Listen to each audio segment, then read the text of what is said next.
Téléspectateurs de Bako Djikroni ACI, merci de cette confiance renouvelée au programme de Renouveau TV. Bienvenue dans votre émission Les Grands Jurys, une tribune faite pour les acteurs majeurs de la scène politique malienne ou même de la société civile. Encore une fois, bienvenue à toutes et à tous. Ce soir, nous recevons Madame Diarra Rakitala, ancienne ministre et troisième vice-présidente du Conseil national de transition. Cinquième vice-présidente du Conseil national de transition. Madame Diarra, merci de cette toute première comparution devant le grand jury. Merci à vous. Avec moi, pour vous interroger, El Hadji Chana Takiou, du journal Le 22 septembre. Bonsoir Chana. Bonsoir Barou. Abdraman Keita, du journal Les Témoins. Bonsoir Abdraman. Bonsoir. Et je suis Oumar B. Sidibé pour ceux qui nous suivent sur la radio Renouveau FM ou la 98.1 FM. Encore une fois, bienvenue à toutes et à tous. Madame Diarra, Madame le ministre, déjà votre observation sur la composition du jury. Bonsoir à tout le monde d'abord. Et je ne pense pas qu'un accusé ait une observation à faire sur la composition du jury. Ah, si bien sûr, vous avez le droit de récuser qui vous voulez. Mon avocat peut récuser, oui. Mais ceci étant dit, comme ici, le droit de la défense n'est pas garanti. D'accord. Hein, parce qu'il n'y a pas d'avocat. Donc, je reconnais quand même la valeur des hommes qui sont en face de moi. Et je les suis depuis très longtemps dans l'exercice de leur profession. Et Dieu seul sait que je les apprécie. On va vous laisser prendre une gorgée d'eau ici. El Hadji Chana Takiou, qu'est-ce que vous attendez de Madame Diarra Rakitala ce soir?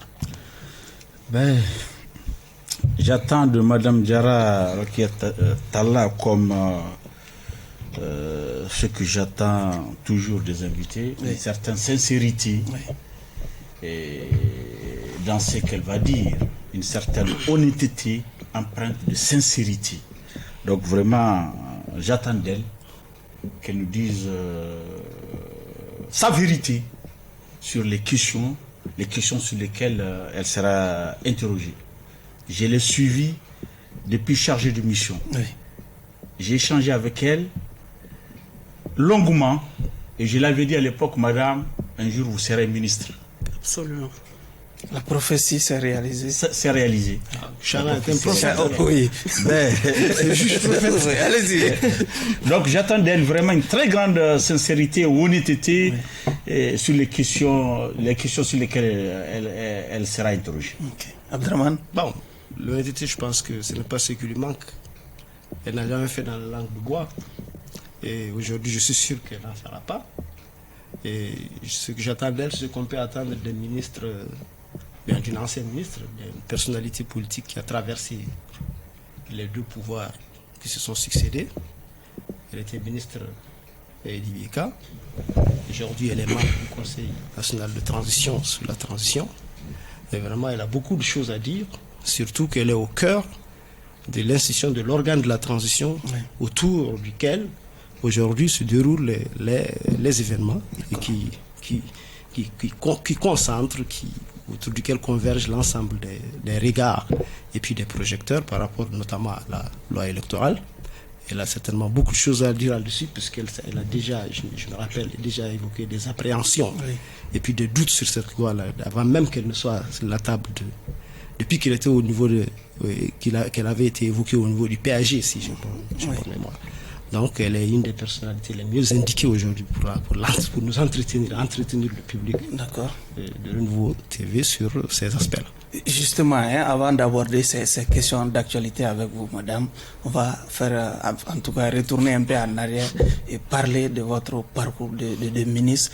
Déjà, on nous indique quand même que l'article 39 des enseignants a été la cause de votre départ du ministère. Quelle est votre part de vérité?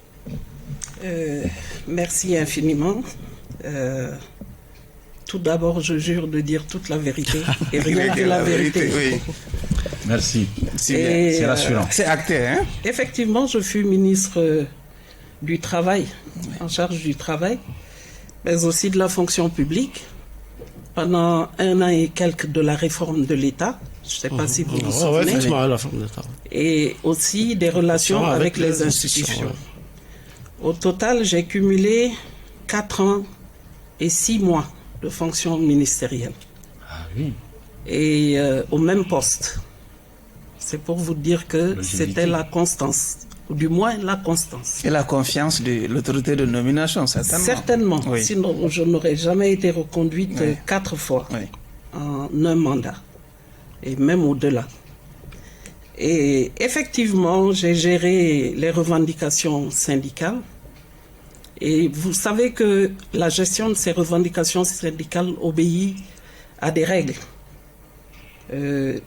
C'est un secteur qui est géré par les conventions internationales que nous avons ratifiées et en même temps par les textes fondamentaux en matière de gestion des ressources humaines que sont le statut général, le code du travail, mais aussi les textes relatifs aux primes et indemnités et bien sûr au salaire. Donc, en ce qui concerne l'article 39, Oui. cette histoire a commencé depuis l'année 2016. Et l'article 39 est apparu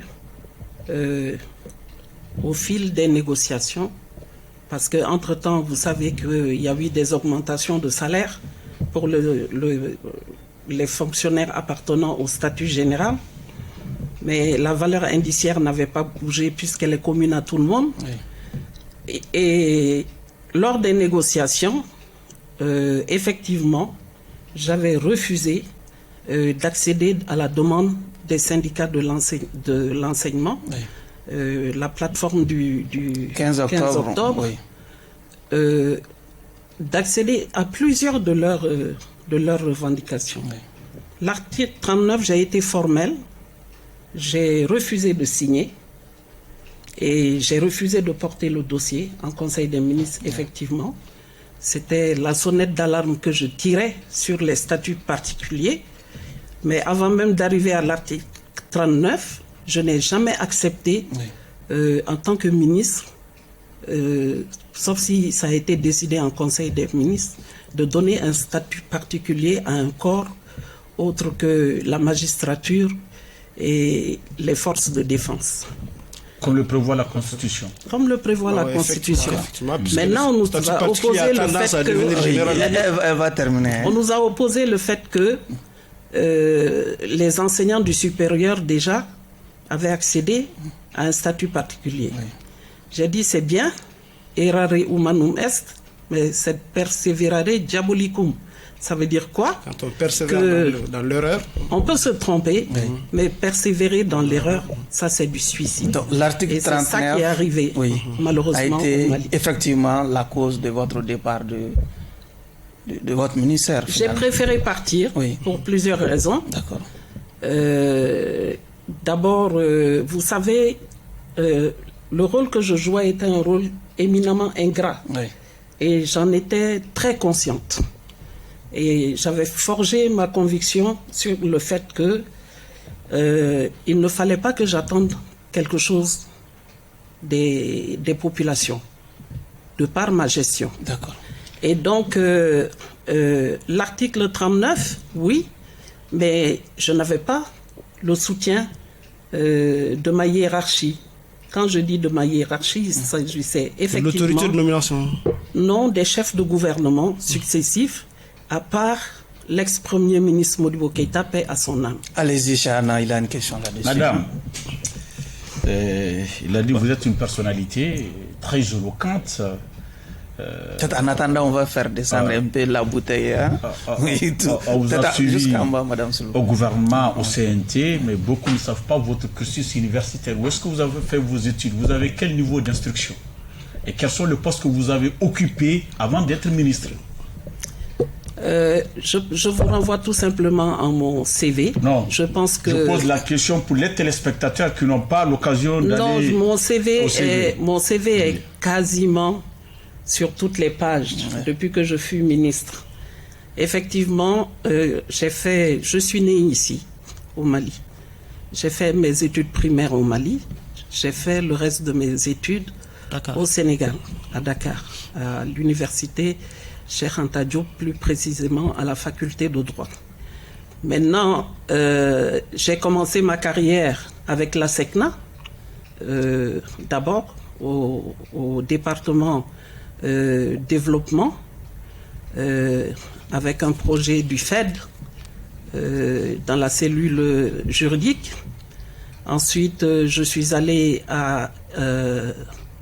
au syndicat des auxiliaires de transport du Sénégal, qui est une filiale des manutentionnaires SDV Mali, Saga SOAM à l'époque et Mercy Land. Et j'ai été muté ici à SDV Mali pour la partie maritime. Ensuite, j'ai cheminé avec le tout début de Sierra Mali, qui est une concession automobile, et ainsi de suite, dans des filiales des multinationales, jusqu'à ce que je décide de m'installer à mon propre compte. D'accord. Donc, voilà, c'est la carrière politique, certainement, qui m'a amené, comme vous le savez, comme vous m'avez rencontré, lors de la première transition de 2012, la deuxième transition. Allez-y, Abdraman. Ok, donc, parce que j'ai entendu lui dire, madame, que j'ai préféré partir. Ça veut dire que on ne vous a pas démis, puisqu'on n'a jamais entendu la ministre démissionner de ses fonctions. Vous avez dit, j'ai préféré partir. Ça veut dire que... Le choix démissionné, oui.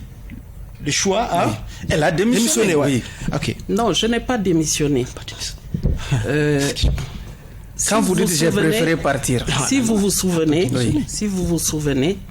le gouvernement avait été dissous avec la démission du Premier ministre Soumeilou Boubèye à son âme. Donc, une démission restait sans objet dès lors. Mais comme vous le savez, il y a des reconductions. Il y avait la composition d'un nouveau gouvernement. J'ai effectivement émis le souhait, en tout cas, que si je devais rester encore dans ce département-là, sans les moyens, ni le soutien, non seulement de la hiérarchie, mais aussi des autres départements ministériels. Il y avait un bras de fer entre vous et le secrétaire général du gouvernement à l'époque. C'était très chaud. Ce n'était pas par rapport à ça. C'était... permettez-moi de continuer. J'ai dit je ne continue plus parce que vous savez les résultats... Sans solidarité gouvernementale. Sans solidarité gouvernementale. C'est-à-dire que le rôle du ministre du Travail, c'est un rôle de coordination. Il négocie uniquement pour les revendications des centrales syndicales. Et l'exécution de ces revendications des accords sectoriels dépend de la bonne volonté des ministres de tutelle de ces secteurs-là. Donc nous, c'était un rôle de coordination, mais le tout... La mise en œuvre, c'était ailleurs. C'était ailleurs. Allez-y, Abdraman. Donc c'était ça le problème. D'accord, donc ça se comprend. Par rapport à l'article 39, est-ce que vous avez l'impression aujourd'hui que les autres ont réussi là où vous n'avez pas, ou bien qu'en réalité, de toutes les façons, l'article reste quand même inapplicable, puisque jusqu'à présent, on ne voit pas réellement l'application de cet article-là, malgré les concessions faites officiellement par les... Vous savez, je vais répondre à sa question. Il n'y avait pas de bras de fer entre la secrétaire générale du gouvernement et moi. Il y avait des échanges, des arguments juridiques entre mon département et le secrétariat général du gouvernement. Par exemple, par rapport à l'arrêté d'intégration des personnes vivant avec un handicap, la fameuse liste des 70 signée par l'ex-premier ministre Mariam Kaïdama, que j'avais diligentée et qui avait été bloquée au secrétariat général du gouvernement sans raison. Mais comme vous le savez, tout le boucan, c'était chez moi. Les personnes, la fédération des personnes vivant avec un handicap venait régulièrement chez moi manifester, alors qu'en fait, le dossier n'était pas bloqué à mon niveau. Il y a peut-être eu un déficit de communication à votre niveau, certainement. Non, il n'y a pas eu de déficit de communication. Au nom de la solidarité gouvernementale et au nom des valeurs que je porte, je m'assume. D'accord. Parce qu'un gouvernement, c'est un tout. Et en interne, c'était au premier responsable du gouvernement de trancher la question. Comme je vous l'ai dit, je n'ai pas bénéficié de soutien. Oui. Il y a eu aussi les questions concernant l'intégration des contractuels. J'avais monté le dossier avec une évaluation financière pour que les contractuels des catégories E et D, mais aussi les contractuels de la fonction publique, catégorie B1, B2 et autres, soient intégrés de façon progressive, de façon graduelle à la fonction publique d'État et qu'on supprime complètement le corps des contractuels et que les prestations qu'ils effectuaient soient dévolues au secteur privé. D'accord. Nous avons beaucoup d'autres choses à faire. Allez-y. Effectivement, par rapport à la gestion qui a été faite plus tard, l'article 39, qu'est-ce que vous ressentez aujourd'hui que vous n'avez pas réussi là où les autres ont réussi, puisque jusqu'à présent, il n'y a rien de concret par rapport à son application.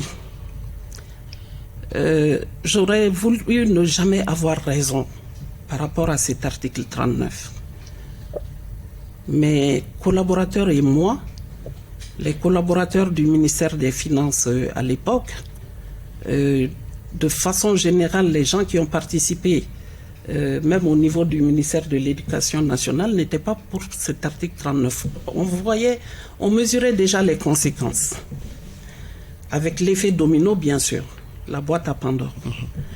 Et je n'ai jamais voulu avoir raison dans cette affaire. Mais jusque-là, cet article 39 fait l'objet de revendications. Mais ce que je voudrais dire, c'est que les autorités de la transition ont pris leurs responsabilités. Mais avant eux, il y a eu d'abord les autorités précédentes qui avaient agréé oui, elles ont appliqué en pleine crise. Elles ont appliqué en pleine crise sous la pression. Oui, le couteau sous la gorge. Mais ça a donné quoi? Vous avez vu par la suite que les autorités de la transition ne sont pas aussi sous pression. Attendez. Ils sont également sous pression. Non, moins de pression. Les autorités de la transition aussi a été sous pression. Si, elles sont moins de pression. Les autorités de la transition aujourd'hui, à partir de l'instant où les tenants de l'article 39 faisaient partie... Vous me laissez répondre à vos questions. Moi, je vous dis pourquoi je dis qu'ils étaient sous pression. Ils étaient sous pression parce que les tenants de l'article 39 étaient quand même des composantes du M5, qui étaient vraiment les composantes, si vous voulez, les tendances politiques qui ont contribué à déstabiliser. Je vais vous rappeler que les enseignants n'ont jamais adhéré au M5. Je suis formel. Le syndicat des enseignants ne fait pas partie des syndicats qui ont adhéré au M5 à l'époque. Peut-être pas officiellement.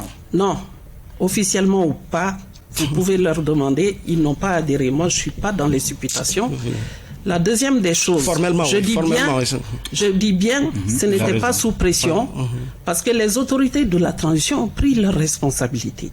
C'est vrai que sous la pression du M5 et de la société civile de façon générale, ils ont appliqué l'article 39. Mais qu'est-ce que ça a donné? Les revendications de l'UNTM.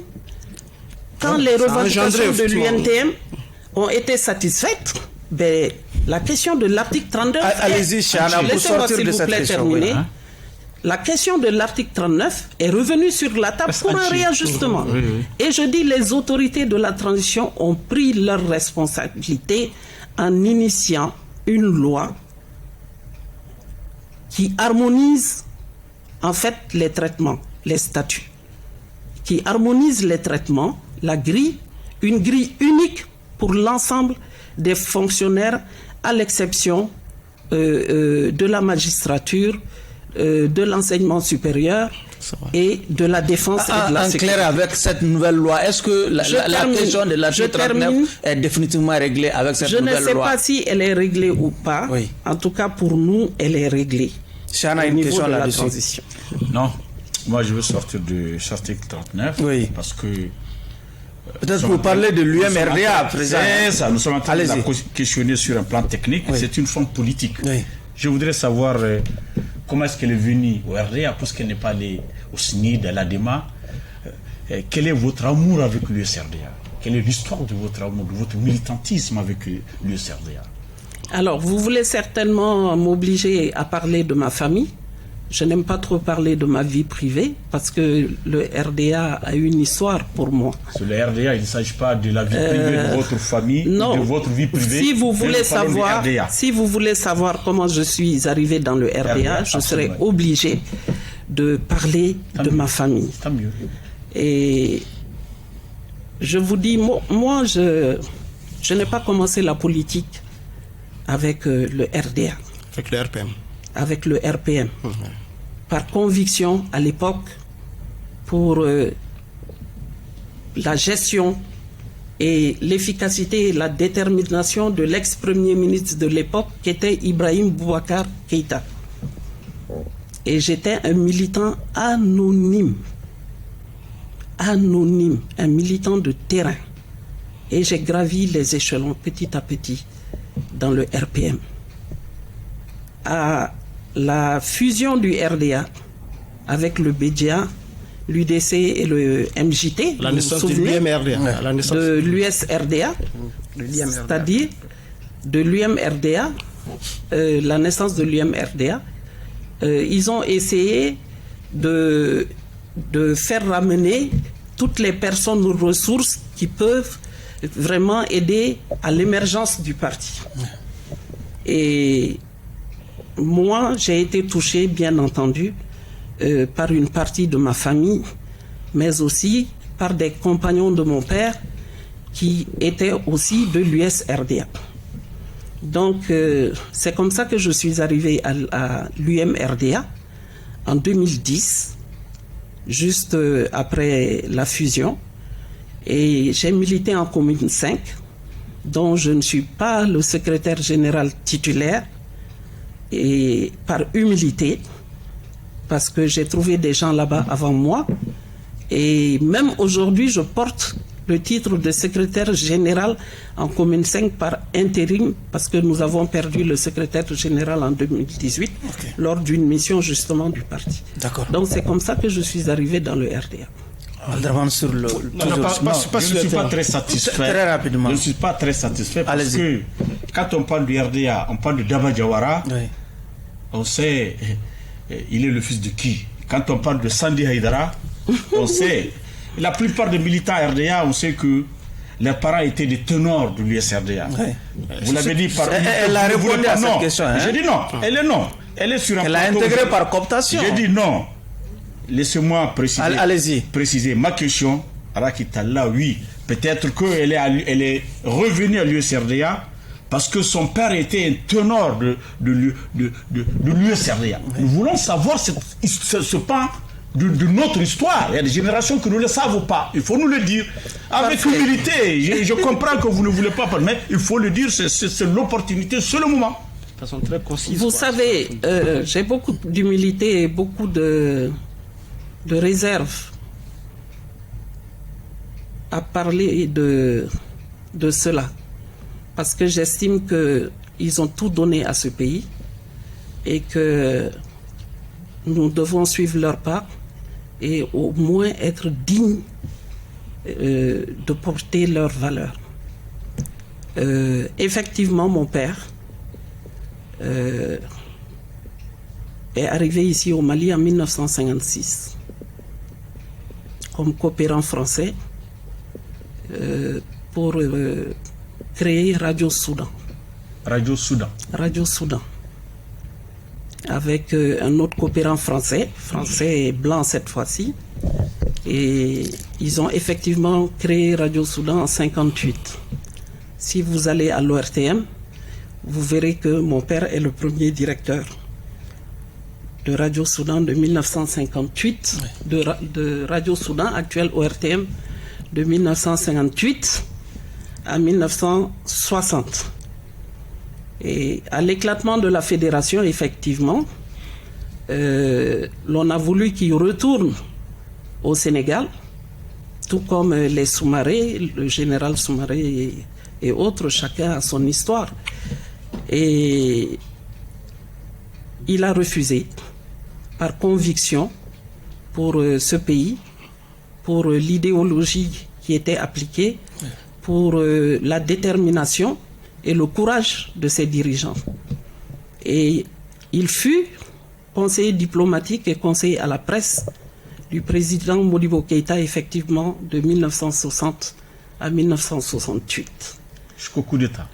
Si, il était sur le bateau avec le président Modibo Keïta et on les a arrêtés ensemble. Il fut libéré.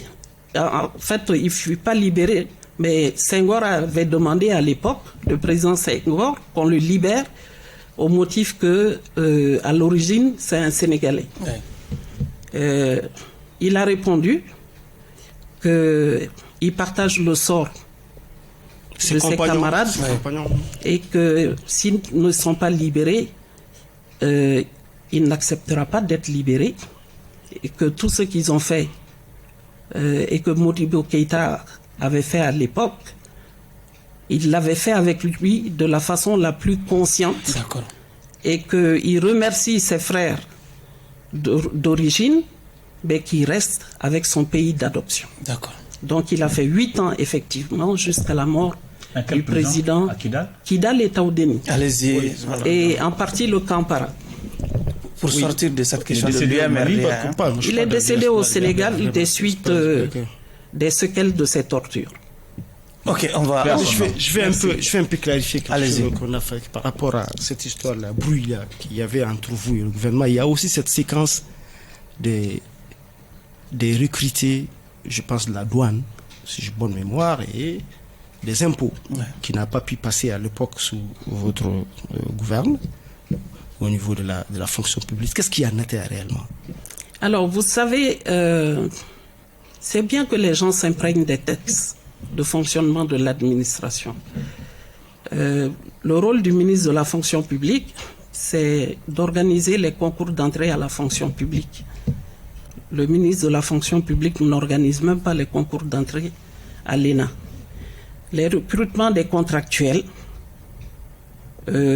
sont exprimés par les départements ministériels selon leurs besoins, parce qu'il y a des départements ministériels qui ont des budgets ou des projets dont les budgets leur permettent des ressources internes de recruter des contractuels des catégories E et D. Ces contractuels-là qui sont recrutés ne répondent à aucune qualification, même pas le DEF. C'est le certificat de scolarisation ou de fréquentation scolaire qui est exigé. Et bien sûr, le permis pour ceux-là qui voulaient être chauffeurs.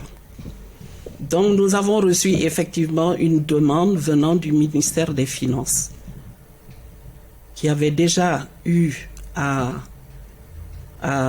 amasser les dossiers physiques et qui nous a envoyés pour dépouillement.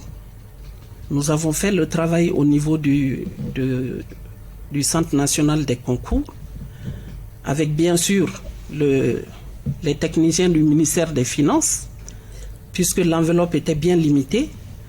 Et quand nous avons fini le dépouillement, nous avons présenté les dossiers qui étaient aptes à être retenus.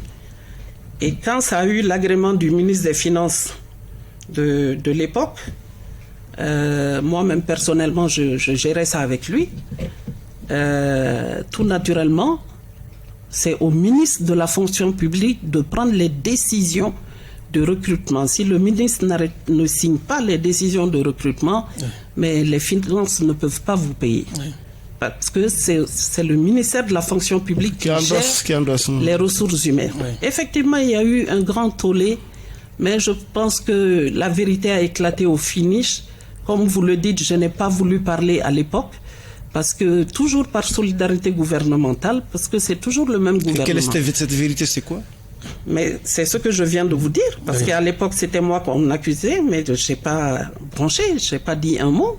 Mais après, vous avez vu les documents originaux circuler dans la presse, et ces documents-là m'ont blanchi.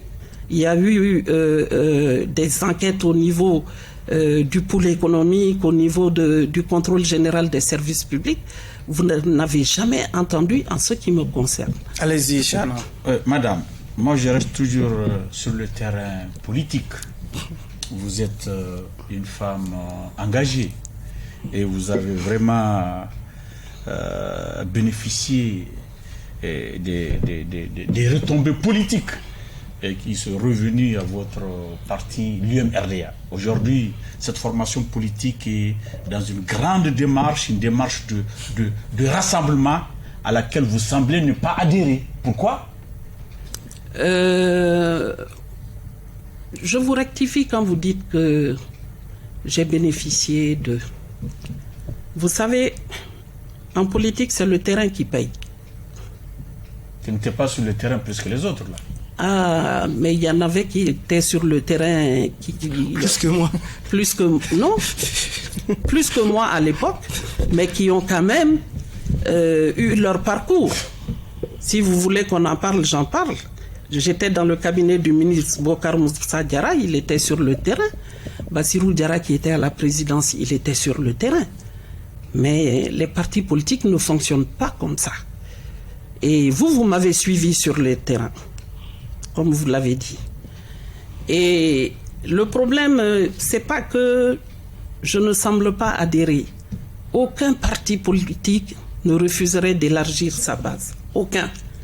Mais vous savez, les partis politiques, ce n'est pas question de ligne de conduite. Ce sont des statuts, un règlement intérieur, et ce sont ces deux textes-là qui fixent l'ensemble des règles.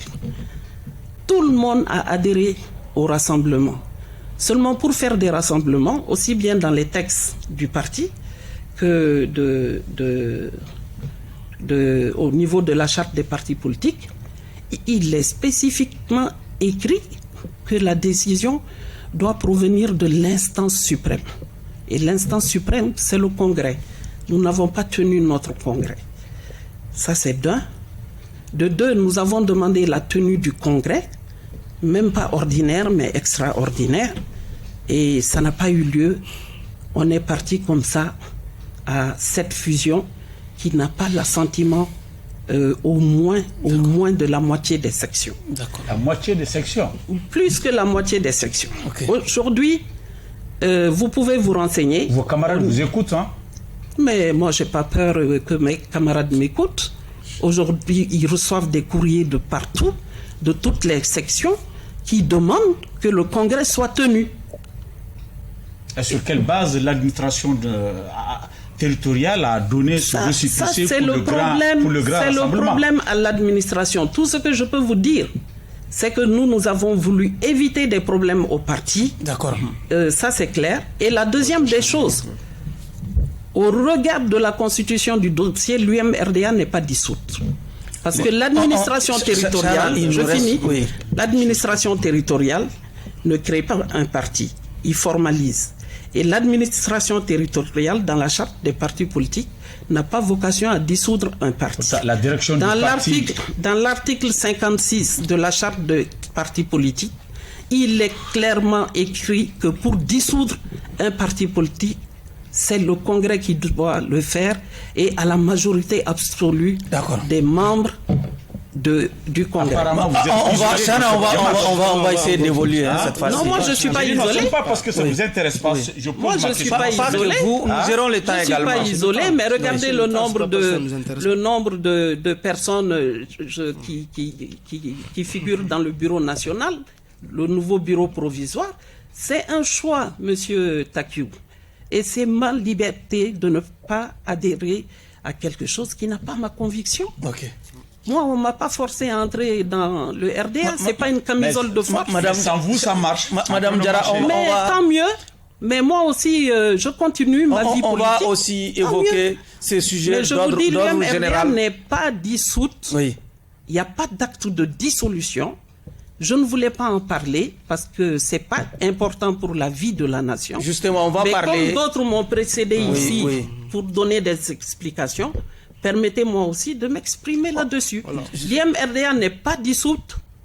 La moitié du bureau politique n'adhère pas à cela. Et aujourd'hui, les sections n'adhèrent pas à cela. On va parler à présent. Donc tout ce que nous demandons, c'est que ce soit rectifié, que les textes soient respectés, qu'on tienne un congrès extraordinaire sur la dissolution et la fusion. Et puis si les membres du congrès sont d'accord, les sections sont d'accord, mais il n'y a pas de problème. Mais on ne peut pas violer délibérément les textes d'un parti. Ce qui est bien précis et clair, on va parler à présent d'une question d'ordre. Nous gérons. Moi, c'est une question qui m'intéresse. Justement, vous avez eu le temps de poser la question. Il nous reste que Monsieur Takiou, vous n'aurez pas d'autre réponse de ma part. Je vous renvoie au statut de l'UMRDA, au règlement intérieur de l'UMRDA. Je vous renvoie à la charte des partis politiques, précisément en l'article 56 et à l'article 59 de notre statut. Madame Diarra, c'est très clair. Ce vendredi, le CNT a adopté la nouvelle loi électorale. Si on applaudit cette nouvelle loi électorale au niveau du CNT, ce n'est pas le cas au niveau du gouvernement. La nouvelle loi est à la limite considérée comme une douche froide. Est-ce qu'on se dirige vers une crise institutionnelle, d'une part, entre le gouvernement et le CNT finalement? Alors, vous savez ce que j'aime dans cette émission, c'est que vous cherchez toujours le sensationnel. Ah oui. Nous sommes plutôt dans les factuels, c'est un fait. Vous n'êtes pas, c'est un fait. Le gouvernement a exprimé de façon claire son insatisfaction. Le factuel est différent du sensationnel. Je dis, vous êtes dans le sensationnel. La façon dont vous avez introduit la question, en tout cas... Vous dites que vous aimez ça, non? Oh, je n'aime pas le sensationnel. Moi, vous avez dit ce que j'aime. Moi, j'aime la vérité. Non, chez vous, dans votre sauf que la vérité, c'est votre façon de faire, de titiller pour que les gens. Mais moi, je n'ai entendu nulle part que c'est la douche froide. Ça a été salué. Le ministre qui a porté le projet a exprimé son insatisfaction clairement. Mais opinion n'est pas forcément la vérité. Non, mon opinion n'est pas la vérité, mais moi je vous renvoie aux différents... Non, je n'accepterai pas parce que je vous renvoie aux différents communiqués, aux différents messages qu'il y a eu pour saluer l'adoption de cette loi. Et aux différents messages de soutien et de félicitations pour le travail que le CNT a abattu. Ça aussi, c'est factuel. C'est clair. Ça, c'est une vérité. C'est une vérité. Mais madame, la deuxième des choses, le ministre, il fait partie d'un ensemble, c'est le gouvernement. Nous, le ministre ne nous engage pas.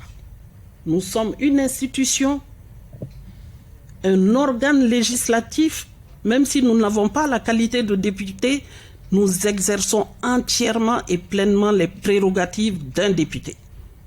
Ça, c'est clair. Ils sont consignés dans la charte. C'est consigné dans la charte.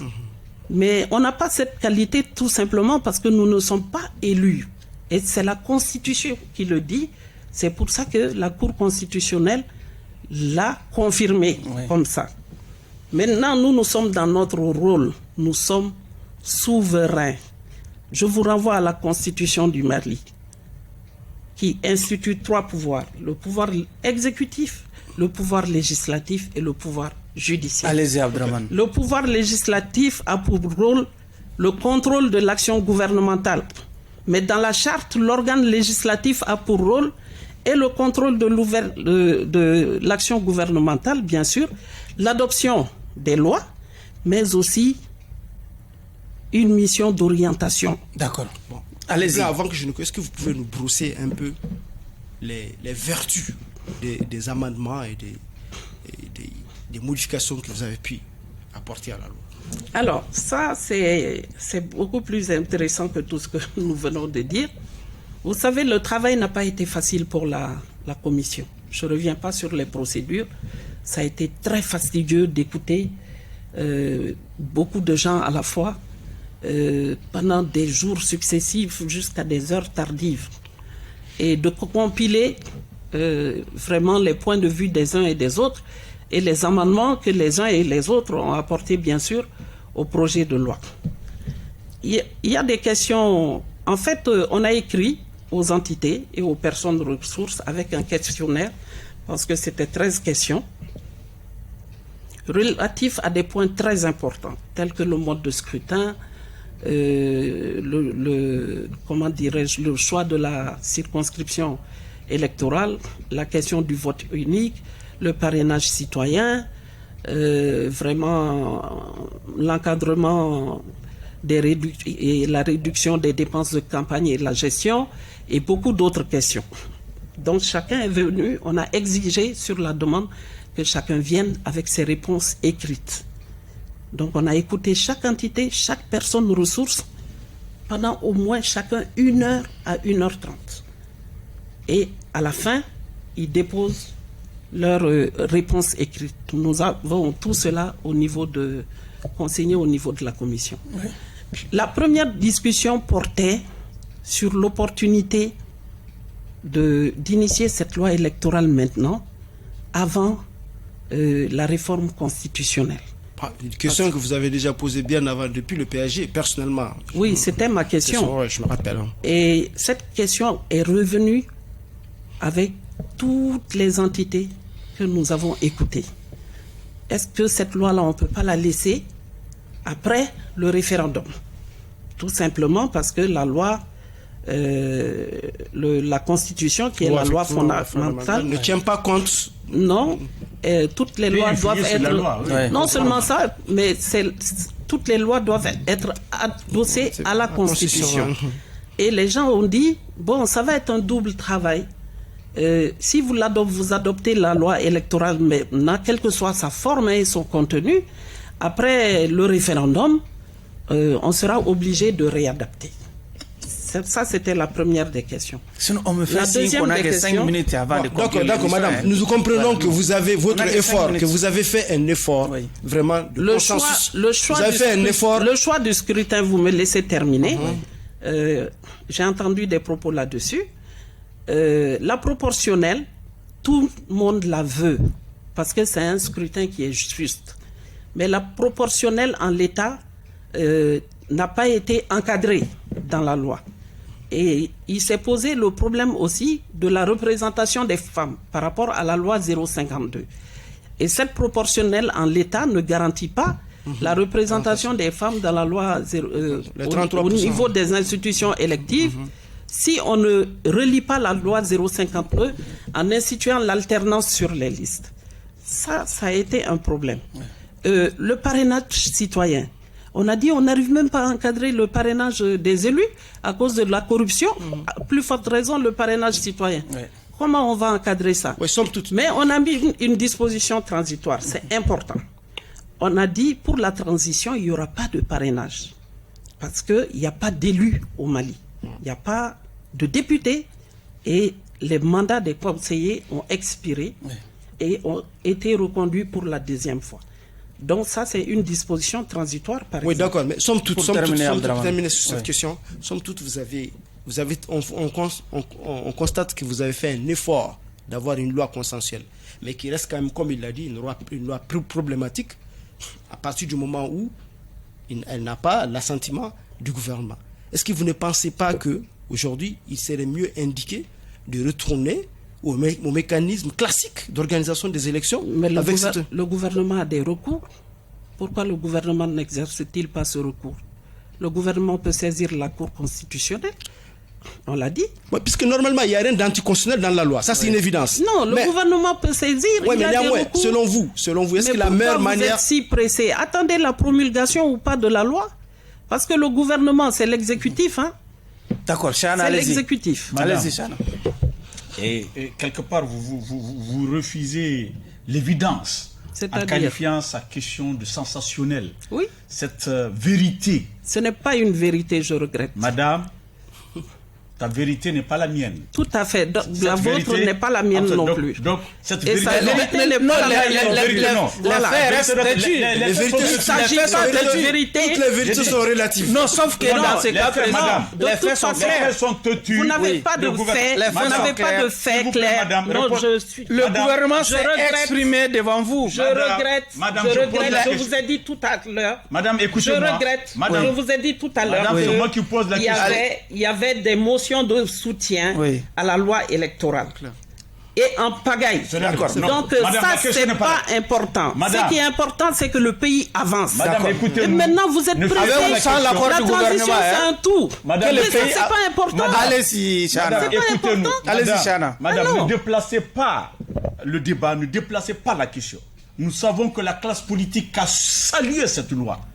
Mais vous refusez de reconnaître qu'elle est problématique parce que le gouvernement ne s'y reconnaît pas.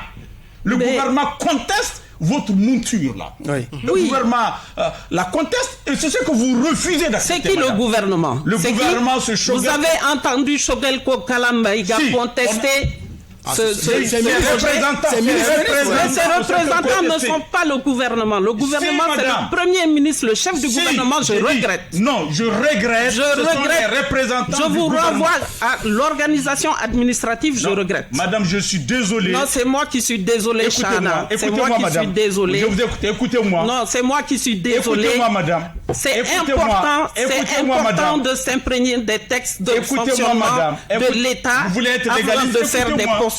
Je le resterai. Il pose sa question, vous allez la répondre tranquillement. Le gouvernement, vous avez été membre du gouvernement. Oui.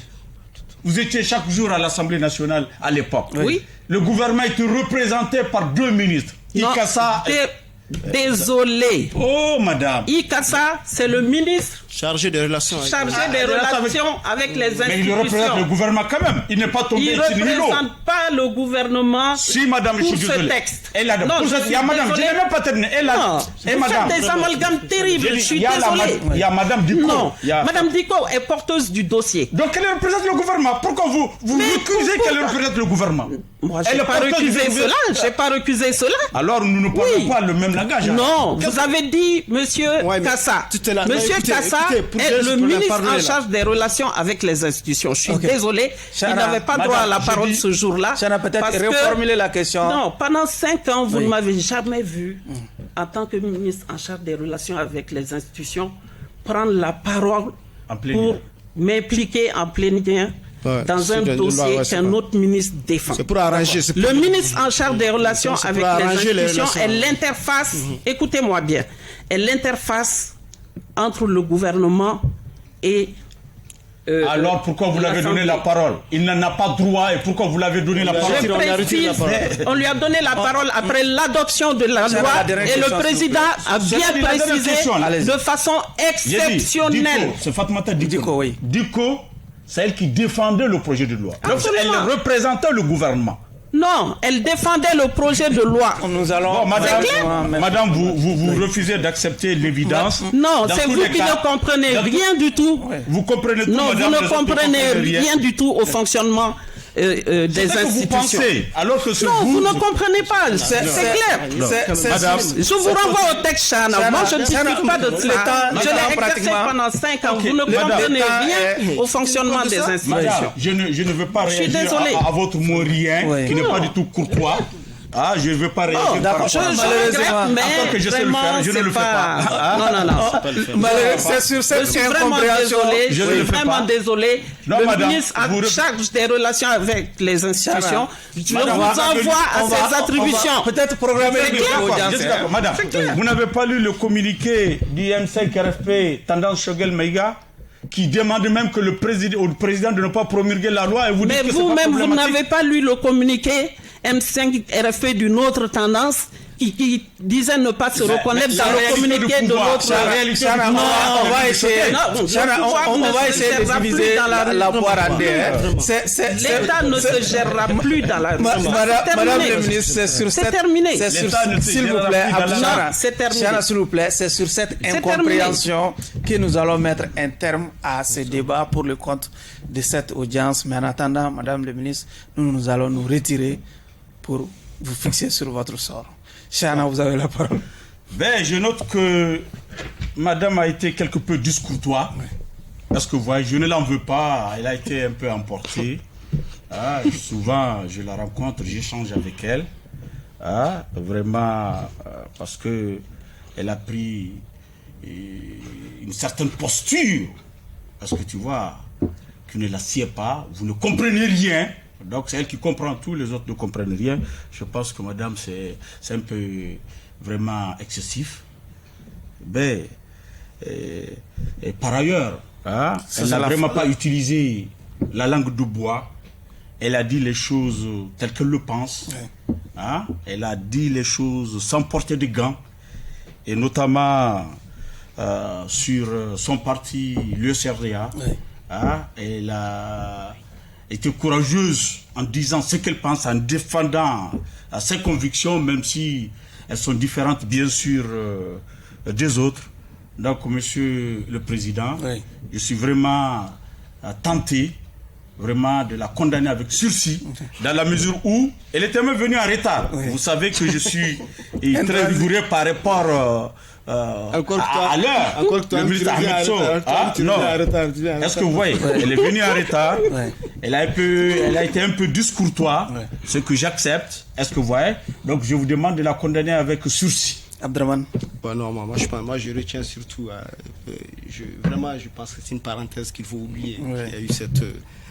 c'est ce qui fait d'ailleurs le charme de... Absolument. C'est une parenthèse qui nous a fait perdre du temps. Parce que moi, il m'en reste beaucoup de questions que je n'ai pas pu aborder avec elle. Je serais heureuse de vraiment revenir. précieusement. Donc, mais je ne retiens que vraiment la dernière partie de son réquisitoire, et qui dit que vraiment elle a été vraiment très poignante par rapport aux questions qui lui ont été posées. Elle ne sait pas le faire, elle ne sait pas le faire autrement d'ailleurs. Donc je pense que pour tout ce qui c'est, pour son courage de dire ce qu'elle pense, au bénéfice de tout cette, je pense qu'il faut la quitter. Alors, vous l'avez dit, elle a été poignante, elle n'a pas porté de gants, elle n'a pas pratiqué ici la langue de bois. Donc au bénéfice de ces, en tout cas, remarques, je ne vais pas laisser la forme l'emporter sur le fond. Nous allons libérer madame des liens de l'accusation. Je t'appelle. Oui, on va programmer une nouvelle audience. Votre dernier mot. Merci, mais je pense que Chana devrait se conformer au verdict du jury. Pour le confort de la démocratie. C'est mon aîné. Si j'ai pu l'offenser, vraiment qu'il veuille m'en excuser. Mais c'est vraiment la ferveur. Oui, on a l'habitude d'avoir des discussions très...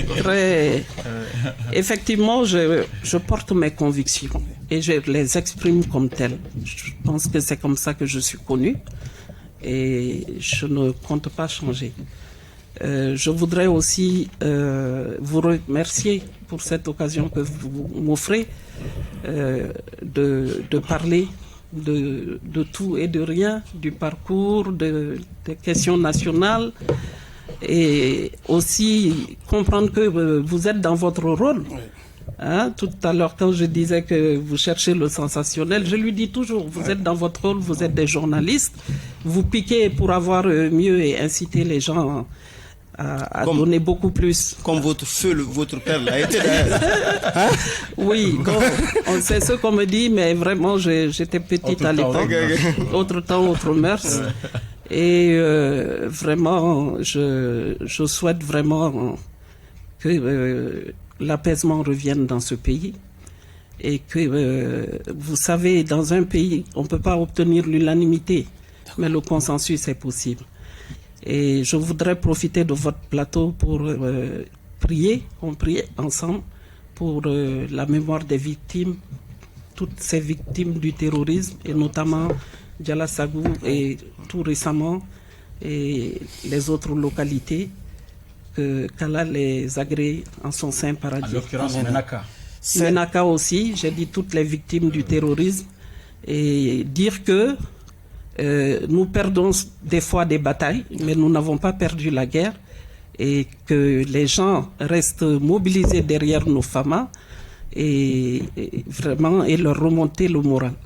Et cette lutte n'est pas que la nôtre. Et vous voyez le monde entier. Et je pense que le Mali y parviendra si nous-mêmes nous arrivons à régler nos dissensions internes ici. D'accord. Merci bien. C'est sur cette ambiance joviale et familiale que prend fin finalement cette émission bouillante et bruyante du grand jury qui recevait comme invité Mme Diarra Kitala, ancienne ministre et 5e vice-présidente du Conseil national de transition. Merci à vous de nous avoir suivis. Au revoir.